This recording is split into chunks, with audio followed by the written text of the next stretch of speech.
ইমার দাঁত। ইমার দাঁত মানে আতঙ্ক রাতে। চকলেট দেখলেই খায় চাপাতে। আইসক্রিম, জিলাপি, মিষ্টি সব খায়। দাঁতের তলা দিয়ে সোজা হাঁপায়। ডেন্টিস্ট দেখলে ইমা দৌড়ে পালায়। 3 মাস দাঁত ব্রাশ করে একবারই। Mouth wash. ওইটা কি দুধ নাচা? ফ্লসের নাম বলিস না, দাঁত কাঁপে ভাই। একদিন বসলাম ওর পাশে হেসে। হঠাৎ দেখি দাঁত নাই 3টে বেশে। আমি বলি, এই তোর দাঁত গেল কই? ও হাসে, ওগুলো ছুটি নিয়েছে ভাই। পান খেয়ে দাঁত এখন লাল গোলাপ।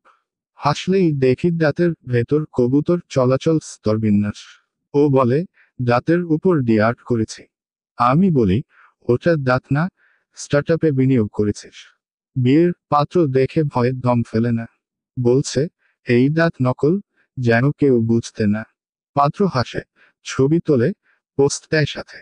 Caption, love at first bite, টেথ not included.